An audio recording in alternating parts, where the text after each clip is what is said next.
Welcome, guys, to the first day prep of CFA with me. And this series is basically where I'll be uploading every day videos of what I'm preparing so that it can be useful to you guys as well. So let's start without any further delay. Today we are going to cover the portfolio management. So what I have done is I have listed down the main questions under the portfolio management, and we will be covering each of them so that it will give you a clear picture of what we are going through in the portfolio management.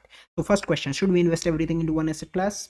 Okay, now think of yourself, you have got a lot of money, and then you're asking the question to yourself that, okay, when I say asset class, okay, it could be like, for example, think of it like you can buy gold, you can buy a house, you can buy so you can invest in commodities, you can invest in real estate, you can invest in multiple things, and so what will you ideally do? Will you want to put all your money into one thing? No, you won't, because then what if like the gold value goes down? What if the real estate crashes?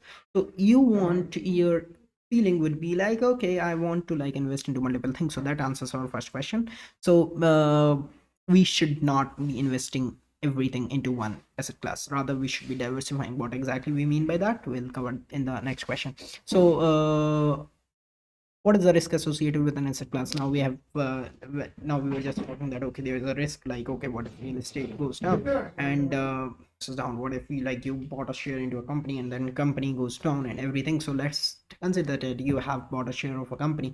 Now there are two kinds of risks. One is like, okay, on a macro level, like okay, what if like the inflation goes up, and what if how we are performing as an economy, how are the government controlling the various things which affect a company? So this can actually impact whether the share price of the company will go up or down. These are the like the macro factors which ideally you don't have much control about.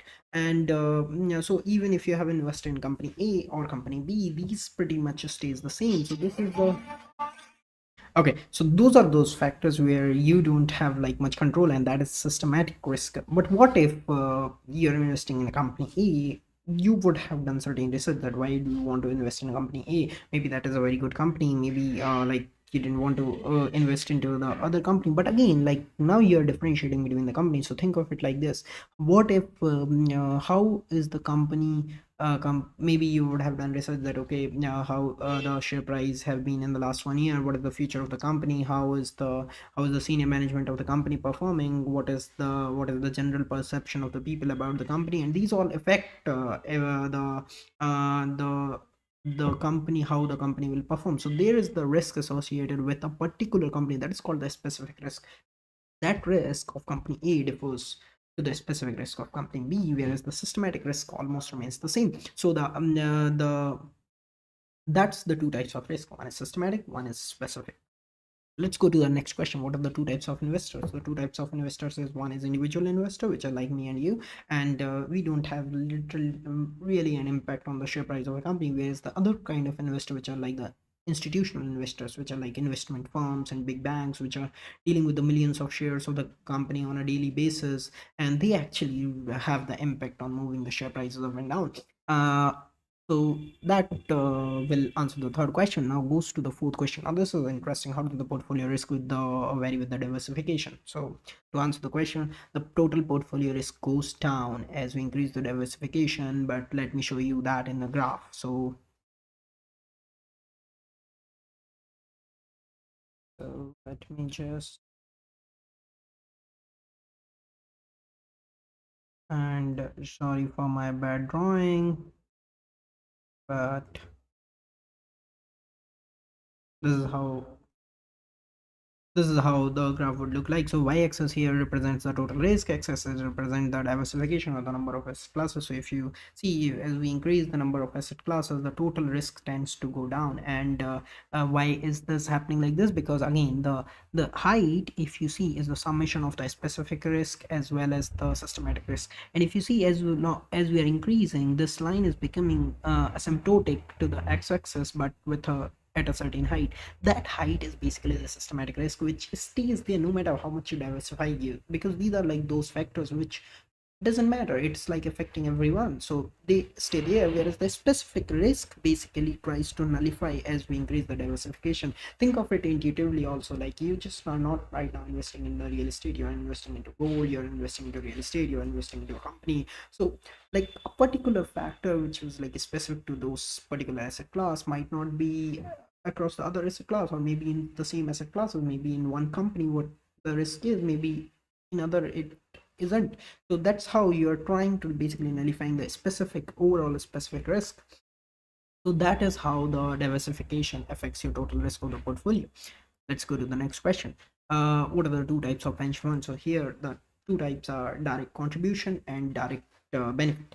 Now see it with an example. So for example, I want to basically take my retirement nicely, and so I'm looking for the pension, and so uh, I'm looking for the pension. So I went to my employer and said that, okay, I'm investing into a small a chunk of money every paycheck, and then you also contribute that amount, and I'll tell you where to invest. Now, in this, it's a direct contribution. I'm not telling any guarantee about the benefits. So in this, the risk is owned by me. If let's say we invest everything into the real estate and the real estate crashes, done.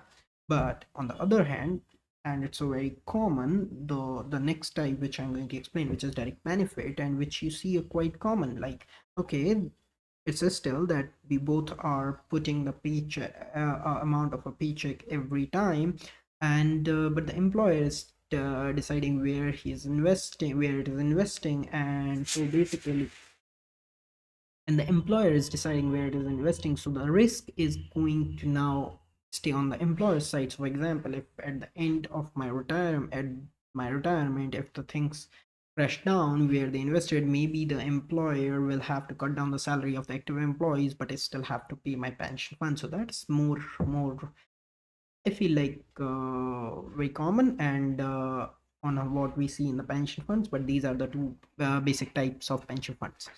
uh and how much you get, it's again like determined by the number of working years and your average salary, and that's a calculation, and that's calculation to calculate.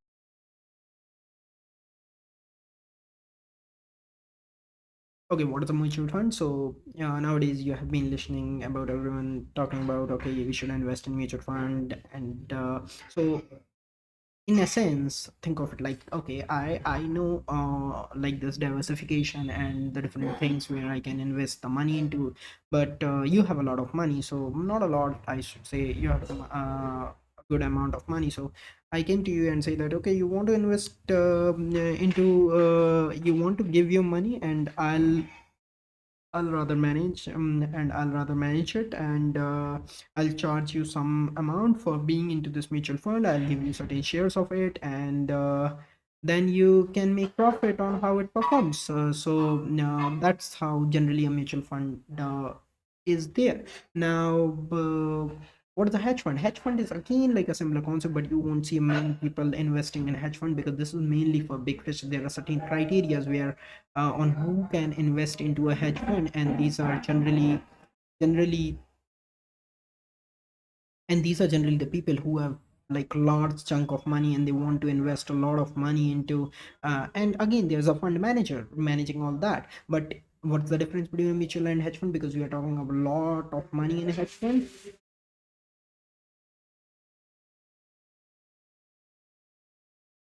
But what is the basic difference between a mutual fund and a hedge fund? Because we are talking about a lot of money into the hedge funds. Generally, the fund manager not only just takes a commission. Generally, the fund manager not only takes a commission, but it also takes a good enough percentage of the profit we are making as a fund. So it can say that, okay, 10 to 30% of the whole profit is what I'll get.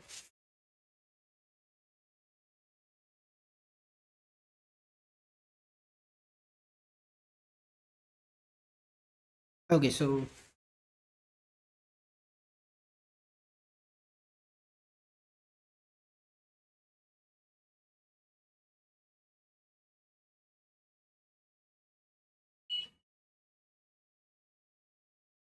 Okay, let's go into the next question. What are the three main phases of the portfolio management process? Now that's where it comes down to. As an analyst, you go to a client and then you want to manage the portfolio. So or I should say client wants to manage, clients want you to manage the portfolio.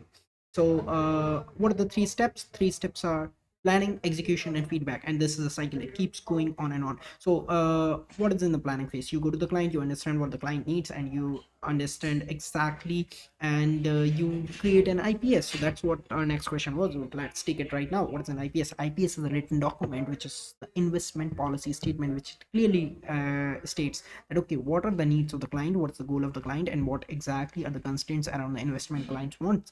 So think of it like this, that okay, in future if anything is you want to discuss, you can basically discuss with the client like okay, this is what we agreed upon, and this is so that there's no confusion later. So this is what an IPS. Now in the planning phase you create an IPS, and then comes your execution phase.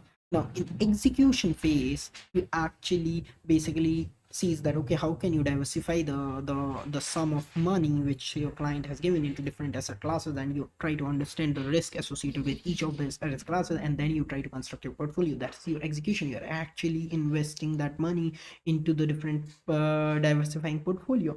And then what the last step? The last step is the feedback. So for example, you have invested money, and after a time you're seeing okay, how your portfolio is performing. So okay, is it you try to compare it with some benchmarks and some index, and then you say okay, it's going well, I'm outperforming, or it's not. Then you discuss it with the clients, and if let's say there are certain feedbacks, or if there are certain things which you need to take care of, then you go again back into the planning phase, and then execution, and then feedback. So this